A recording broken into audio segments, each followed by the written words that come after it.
Kodiak, which is on Kodiak Island.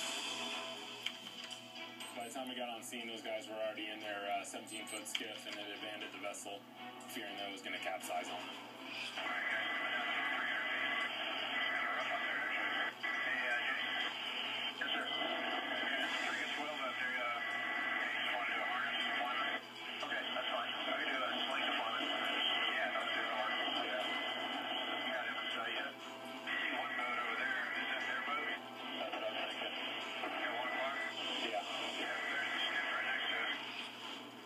First thing we do is get on scene is we want to assess the situation, see what's going on.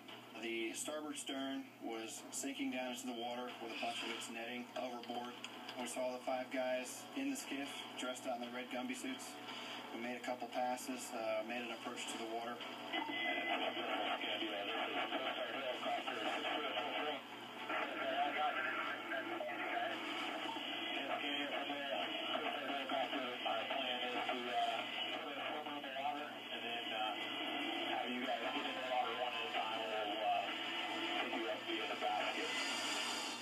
It's only a 17-foot skiff. It's pretty small, especially 5 people. My biggest concern, anytime we're below 300 feet, we're putting hurricane force winds down for rotor wash. So you're worried about either swamping that vessel or capsizing it and making the situation much more challenging, much more dangerous for everyone. So our plan was to put the swimmer down.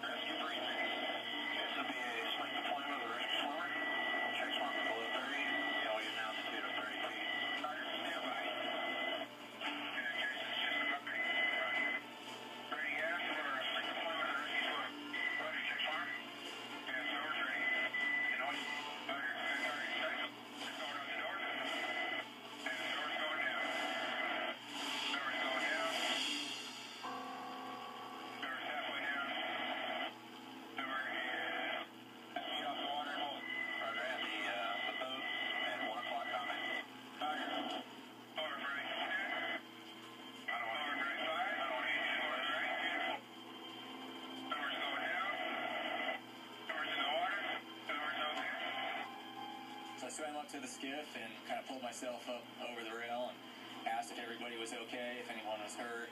Asked if nobody was left on the other boat. So he said he was good and just to follow my directions to make it easy. Alright, you got one guy in the water. Roger that. Bring it back. We asked the swimmer to swim up to him, asked him to get in the water, and then come away from the vessel about 100 feet or so.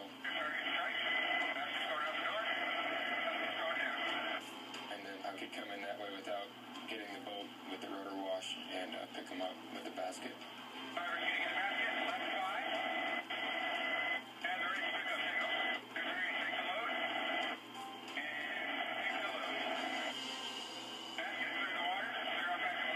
The first hoist went really well. It went quickly without any problems.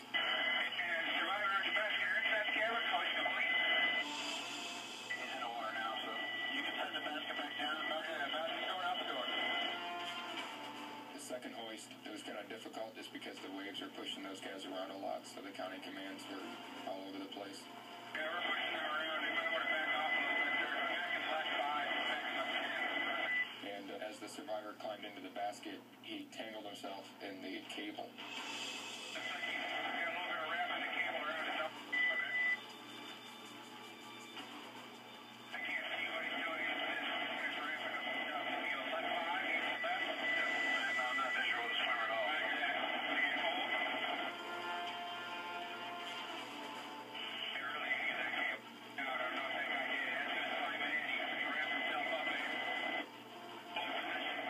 Yeah, so the guy decided to pull himself through the basket and sit on top of the float, which is not sitting in the basket.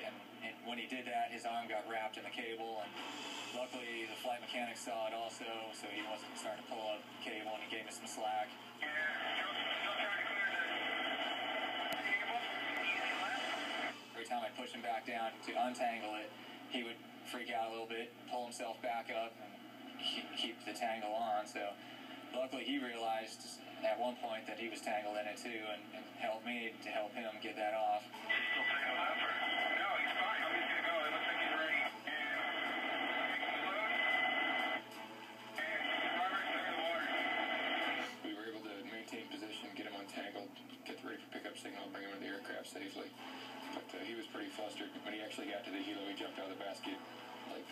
hit the door. It was kind of entertaining and kind of unsafe, but it worked. It worked about as well as it could. After that, survivor was hoisted in the aircraft. A rescue swimmer went over and said, see how hard that was? It doesn't have to be that hard. Do it this way. And the next 3 hoists went fairly uneventful. Basket going out the door. Basket in the water. Survivor. Survivor emptying out the door. Roger, the swimmer site. Alright, basket going out the door. Basket going down. Everybody in the cabin seems to be good spirits for the most part. Okay. 3 survivor in the cabin. We got one more guy. Alright, Lieutenant. Basket's going out the door.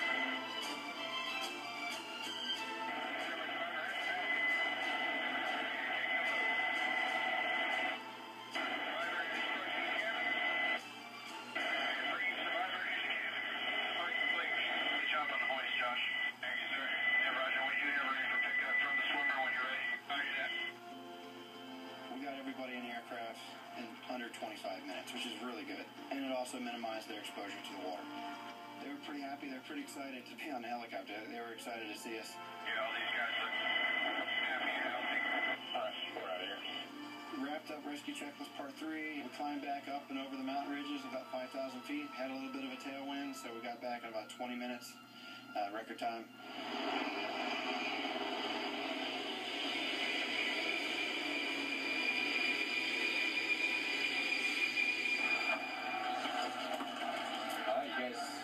Wobble out and get out of your suits out here. Find out where we have shoes.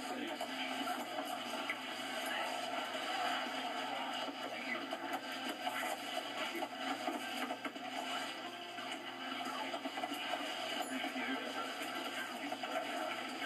Appreciate it.